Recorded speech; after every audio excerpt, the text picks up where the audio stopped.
Hubo un tiempo en el que el cómic parecía haber sido producido en el mismísimo infierno. Nos referimos al periodo de inicios de los años 50 en el que Frederick Wertham lideró una cruzada contra el noveno arte bajo la excusa de que las barbaridades que aparecían en TVOs como Tales from the Crypt y otros títulos terroríficos corrompían a los jóvenes que los consumían por sus temáticas ocultistas y sexuales. Ello derivó en la creación del Comics Code, un órgano de regulación censora que prohibió la introducción de diversos temas tabú en futuras revistas a color. A inicios de los 60, los autores de editoriales como una naciente Marvel o una despistada DC incluían como podían temáticas más adultas o directamente desistían, aunque había excepciones. Las aventuras del Doctor Extraño, tanto las producidas por Stan Lee y Steve Ditko como las que más tarde dibujaría Jim Collan, tenían un componente sobrenatural que nunca sobrepasó los límites. Aún así, se permitían presentar criaturas provenientes de otras dimensiones monstruosas, jugar con la brujería e incluso realizar escarceos con la problemática de las sectas satánicas de finales de la década. Y tras la reforma del código, tras el peligro de las drogas de Spider-Man, el lado más tenebroso de los autores del medio volvió a proliferar. Los jóvenes que habían crecido con los superhéroes de la era Marvel de los cómics ahora leían las historias que florecieron de este resurgir del horror comiquero, como La tumba de Drácula dibujada por Jim Collan, La cosa del pantano ilustrada por Bernie Wrightson o el icónico Demon de Jack Kirby. Uno de esos jóvenes que además complementaba su pasión por las viñetas con las narraciones pulp de autores como H.P. Lovecraft se llamaba Mike Mignola y tenía un sueño: ser él quien dibujara esas historias que le encandilaban.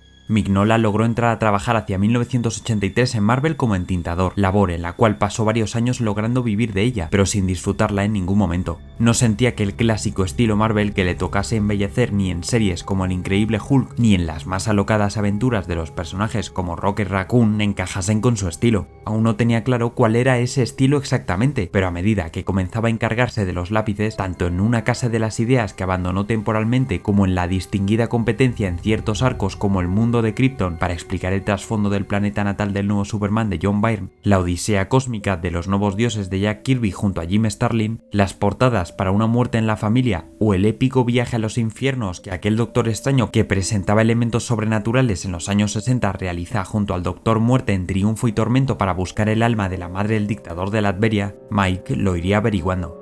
Para cuando llegó la historia de Gotham a luz de gas en 1989, el artista parecía haber encontrado definitivamente un estilo único y revolucionario. No era grandilocuente, ruidoso ni exagerado como acostumbraba la industria para aquel momento, era todo lo contrario, y eso llamó la atención. Ante un mercado cambiante a inicios de los 90, a este joven artista se le abría una oportunidad. Mientras las grandes editoriales luchaban por ver quién era capaz de ordeñar más a sus grandes héroes para lograr más y más beneficios anteponiendo la cantidad a la calidad, los autores más destacables del momento habían ideado un nuevo modelo de negocio en el que se aseguraban libertad creativa, en parte dado tras la liberación casi completa del código y control sobre su propiedad intelectual. Bajo estos mandamientos surgió Image, compañía formada por estrellas emergentes como Erik Larsen, Jim Lee o Rob Liefeld, e inspiró a otros creadores a hacer lo mismo. Frank Miller había comenzado a publicar Sin City gracias a Dark Horse, una editorial en expansión que permitiría a este autor liderar junto a John Byrne, entre otros, un concepto bautizado como Legend, que abriría la puerta a autores que tuvieran algo que mereciera la pena contar, y aquel sello editorial sería el espacio idóneo en el que presentar Hellboy, la monstruosa fábula de Mike Mignola.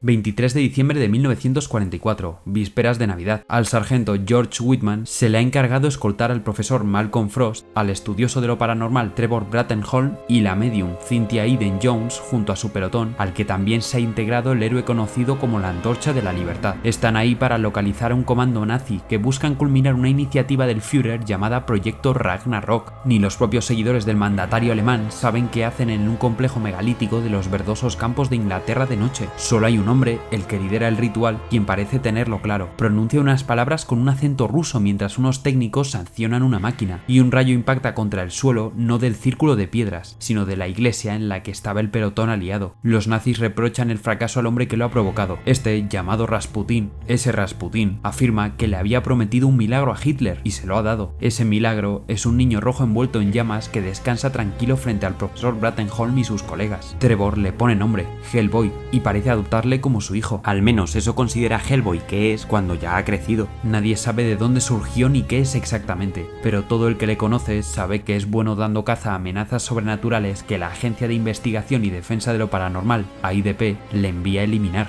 Su padre le iba a dar instrucciones de una nueva misión, pero unas ranas y un anfibio humanoide lo han asesinado. Luego, aún en duelo por la pérdida, Hellboy llega al lugar donde ha de ocurrir esa misión, en una mansión en medio de un páramo de Norteamérica.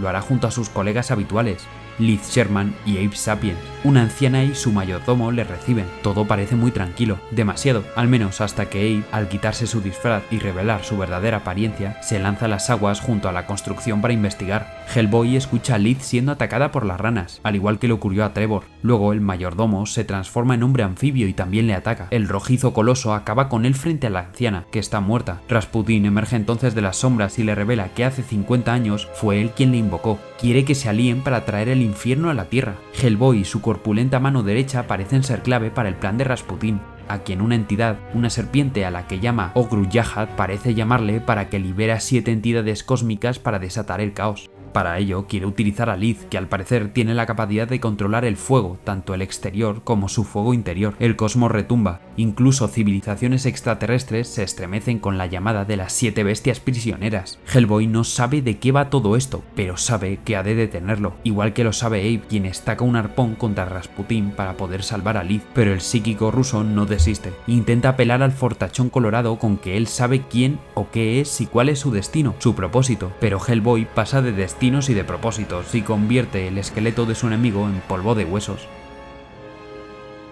Toda esta narración forma parte de Semilla de Destrucción, la gran primera aventura del demonio de Mike Mignola, pero el artista para ese entonces no se sentía con la suficiente confianza como para acometer la autoría completa de la novela gráfica, así que contó con la ayuda de su amigo Byrne, quien originalmente se encargaría de la historia, aunque con el pasar de las semanas el propio Mignola iría resolviendo sus dudas argumentales y terminaría por ser él mismo el narrador de este cómic, requiriendo de la ayuda de John tan solo en unos diálogos que incluso él había ideado mientras dibujaba, todo muy al estilo Marvel. Un estilo Marvel que se hace patente también en la concepción de este Hellboy, más allá de la clara inspiración tanto del diseño como de ciertos aspectos de su personalidad en la adorable cosa de ojos azules. Pero Hellboy es más callado, casi expectante, esperando a leer el ambiente de una habitación antes de hablar. Es crudo en palabras, mal hablado, aunque comedido porque es consciente de su mal genio. También se muestra pasota ante las posibles revelaciones sobre su verdadera naturaleza. Un rompecabezas que poco a poco fue construyendo Mignola en futuros relatos cortos que realmente facilitaron a la hora ya guionista y dibujante a la hora de desarrollar el mundo que había creado. Más que aventuras clásicas en un cómic de superhéroes, que Hellboy no deja de serlo, este mundo se narra a través de pequeñas fábulas que entremezclan un sinfín de conceptos de diferentes culturas para crear un globalismo que da coherencia y cohesión al apartado fantástico de las diferentes eras del hombre. Todo ello presentado desde una mirada lovecraftiana, con grandes y poderosas entidades de terror cósmico que dotaban a la obra de una mayor urgencia argumental.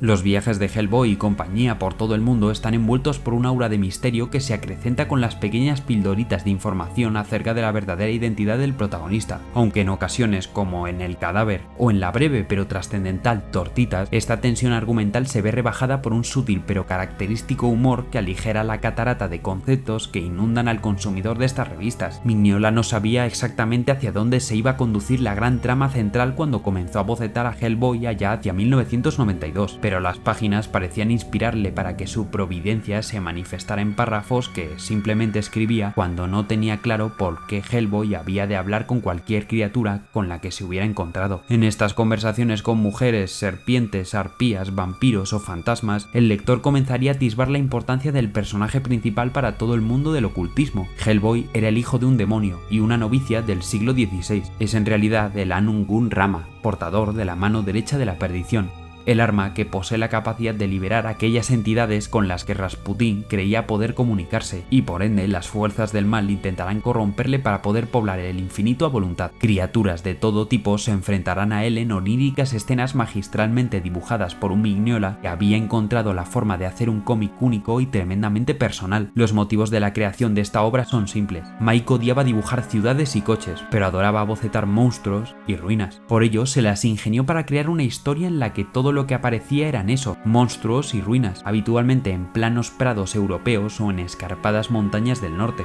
Todo lo que a Mignola le llamaba la atención lo metía aquí, como la aparición de héroes de cosecha propia como el mencionado Antorcha de la Libertad, o el icónico Lobster Johnson, así como la participación de nazis como Leopold Kurz, Ilsa Hauptstein o el Dr. Kroenen en la historia, que eran reminiscentes de los bizarros enemigos del Tercer Reich a quienes solía combatir el Capitán América de Jack Kirby. Un Kirby que es una clara inspiración para el autor. No por nada, al inicio de Semilla de Destrucción hay una dedicatoria para el rey de los cómics junto a la de H.P. Lovecraft. Como decíamos en la introducción, en una época en la que el dibujo era cada vez más exagerado, más detallista y con una mayor utilización de la línea, Mike se antagoniza a todo ello. Logra sintetizar sus ideas a base de grandes brochazos de sombras para formar figuras deformadas a su particular estilo geométrico y ocultar lo que no le interesa mostrar, aunque esto ya lo había comenzado a pulir en su adaptación a viñetas del Drácula de Francis Ford Coppola, publicada paralelamente al estreno de la cinta en 1992. En muy poco tiempo, Mignola muestra ser un maestro de la composición, sin hacer virguerías ni intentar redescubrir la rueda. De hecho, es al revés. Entiende la composición más clásica de las viñetas, la acción de Kirby, la magnificencia de Franz Frazetta y la simplificación de Alex Todd,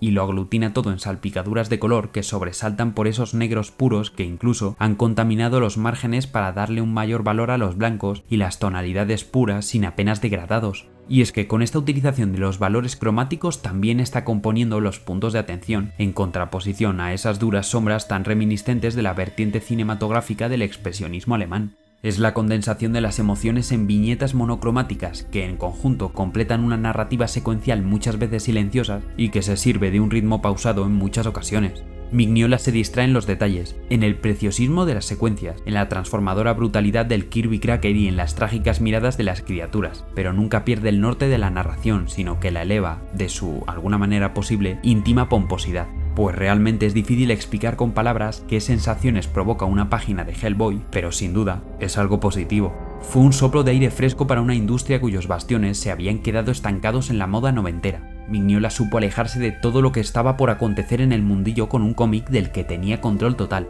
Aprovechó la ya nula censura del medio para poder tratar con su poética libertad los temas que le interesaban, y supo ver cómo figuras como la suya tomaban valor más allá de las normas establecidas por Marvel o DC. También tuvo la oportunidad de elegir con quién debía trabajar, quién podía escribir o dibujar su creación, seleccionando un Richard Corben para encargarse de varias de sus historias. Aunque a nuestro parecer, el arte de este maestro no encaja en absoluto con lo que era la esencia y tono de Mignola. Un Mignola que inspiraría una nueva corriente tenebrosa ya no solo en el noveno arte, sino que en otros también. Guillermo del Toro realizó 2 adaptaciones cinematográficas del Annum Unrama y posteriormente el diseño de producción de otras obras del cineasta mexicano como El laberinto del fauno mostraban una clara relación en las reconocibles estructuras y formas representadas en sus tenebrosos relatos. Además, Mike colaboraría posteriormente con Disney en el diseño de personajes de algunas de sus producciones de inicios del nuevo milenio. Para aquel entonces, Hellboy era ya una serie establecida y consagrada, un clásico moderno del cómic norteamericano que seguía explorando los misterios del portador de la mano derecha de la perdición. Junto al ilustrador Duncan Fegredo, Mignola construyó a fuego lento un mundo que terminaría incorporando elementos de la leyenda artúrica como la espada Excalibur o a Morgana Le Fay, concluyendo en un épico enfrentamiento en el que Annum Unrama había de debatirse entre abrazar o no su verdadera naturaleza destructora y su regio destino. Como no tenemos palabras para describir las magnitudes del desenlace de esta obra y su continuación en Hellboy y en el infierno, dejaremos que seáis vosotros mismos quienes desentrañen los entresijos de la monstruosa fábula de Mike Mignola. Hacednos caso, iros al infierno.